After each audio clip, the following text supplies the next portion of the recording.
Hello बच्चों, कैसे हैं आप। आज मैं टॉपिक लेके आया हूँ सर्किल। तो सबसे पहले बात हम लोग सीखने वाले हैं सर्किल होता क्या है। तो सर्किल बेसिक है, जैसे हम पहले पढ़ते हैं, the collection of the points on a plane. Plane पे बहुत से पॉइंटों का कलेक्शन है। Which are the fix distance from a fixed point. वो सारे कलेक्शन ऑफ पॉइंट क्या, एक फिक्स पॉइंट से फिक्स पॉइंट की डिस्टेंस की दूरी क्या बराबर रहेगी। चलो और करके देखते हैं। कि आप देख पा रहे हैं ये हमारा प्लेन है, इसमें A B C D points lie कर रहे हैं। एक हमें फिक्स पॉइंट लेना है, हमने फिक्स पॉइंट ले लिया ओ।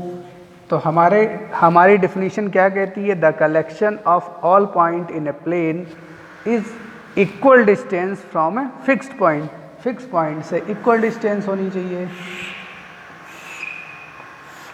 तो ओ ए, ओ सी, ओ बी, ओ बी, ये सब क्या होने चाहिए। तो इसको मैं एक सर्किल के बाद रोटेट कर दे रहा हूँ, तो ये बन गया मेरा सर्किल। और जो ये फिक्स्ड पॉइंट था, fixed point, that is known as centre. क्या कहलाएगा, सेंटर कहलाएगा। The distance between the centre and a collection of point in all the numbers around the fixed points are the same distance पे होंगे। ठीक है, तो हम कह सकते हैं OB। OB क्या है, इतना ज़्यादा डिटेल में पढ़ने की जरूरत है नहीं, मुझे पहले सब पता है। तो OA इस OB बराबर क्या होगा, ये रेडियस हो जाएगी, रेडियस। क्लियर हो गई, रेडियस। अगर आपसे पूछा जाए what is the radius, radius क्या है, the distance between the centre and diameter and the circumference. Centre और सर्कमफेरेंस के बीच की दूरी को कहते हैं रेडियस। पक्का। अगर यही लेंथ सर्कमफेरेंस के बीच में हो, ये क्या कहलाती है बेटा, सर्कमफेरेंस कहलाती है, सर्कमफेरेंस। तो सर्कमफेरेंस टू सर्कमफेरेंस के बीच की दूरी, क्लियर समझना। सर्कमफेरेंस टू सर्कमफेरेंस की बीच की distance that is passing through the centre, centre से पास करती है, उसको कहते हैं हम लोग डायमीटर। डायमीटर हो जाएगा ए बी। ए बी हो गया डायमीटर। यहाँ पे मान लो ए हो गया, ए बी। ए बी क्या हो गया, डायमीटर। डायमीटर क्यों होगा, क्योंकि सेंटर से पास हो रहा है। ठीक, अब हम बात करते हैं कॉर्ड की। कॉर्ड क्या होती है, कॉर्ड भी होती है distance between circumference to circumference, of course होती है, बट लाइन सेंटर से पास नहीं होनी चाहिए। क्लियर हो गया। तो ये हमारा हो गया जैसे पी क्यू। पी क्यू एक क्या है, ये कॉर्ड है। तो P Q is a chord, chord हो गई। ठीक, एक रिलेशन चलो फटाक से लिख लेते हैं। डायमीटर इज इक्वल टू होता है 2 इंटू रेडियस। ठीक, अब सर्कमफेरेंस क्या होती है, सर्कमफेरेंस बराबर होता है 2 पाई आर। सर्कमफेरेंस की जगह पे पैरामीटर ऑफ सर्किल भी कह सकते हैं, क्योंकि वो लेंथ होती है। तो कंफ्यूज नहीं होना, तो यहाँ पे लिख सकते हो पेरीमीटर ऑफ सर्कल, भी होता है 2 पाई आर। अब एरिया ऑफ सर्किल क्या होती है, एरिया ऑफ सर्कल बहुत पहले से जानते हैं, pi are square, pi are square. इतनी चीज़ें समझने में आपको कोई भी दिक्कत नहीं है। अब हम बात करने जा रहे हैं जो अपने मेन टॉपिक पे आ रहे हैं, एरिया रिलेटेड टू सर्किल पे। बेटा बात करने जा रहे हैं सेक्टर की। सेक्टर होता क्या है ये देखते हैं। पहले हमने बना लिया सेंटर। सेंटर से दो रेडियस हैं, और रेडियस की लेंथ क्या है, सेम है। तो जो ये रीजन होता है, ये वाला रीजन, ये क्या कहलाता है, ये कहलाता है हमारा सेक्टर। तो ओ, ए, बी और सी, तो ये वाला रीजन जो होता है ये कहलाता है सेक्टर। अगर सेक्टर को डिफाइन करना है तो the region bounded between the radii and arc, radii और आर्क के बीच का घिरा हुआ रीजन क्या कहलाता है, वो सेक्टर कहलाता है। हालांकि सेक्टर दो टाइप का होता है, अभी डिस्कस करेंगे। तो यहाँ पे ये कौन सी हो गई बेटा, ये हो गया तुम्हारा आर्क। आर्क और रेडियाई के बीच का तो घिरा हुआ रीजन है। ठीक, और सेक्टर होते हैं दो टाइप के, एक तो होगा माइनर माइनर सेक्टर, और एक होगा तुम्हारा major sector. Major sector minor कब होगा? जब आर्क माइनर होगी। जब माइनर आर्क द्वारा घिरा हुआ रीजन होगा तो माइनर सेक्टर कहलाएगा। तो ये भी तो आर्क है सर्किल की, तो ये क्या है? लार्जर आर्क है या मेजर आर्क कह सकते हो। तो मेजर आर्क के द्वारा रीजन और रेडियाई के द्वारा घिरा गया रीजन क्या कहलाएगा? ये कहलाएगा मेजर सेक्टर। Major sector. और ये वाला सेक्टर होगा माइनर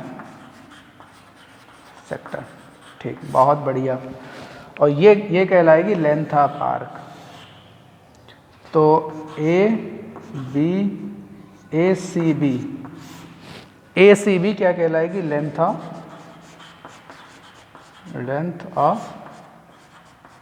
आर्क कहलाएगी। क्लियर है? सारी चीज़ें आपको क्लियर होनी चाहिए। अब हम बात करते हैं इनके बेसिक फॉर्मूले की।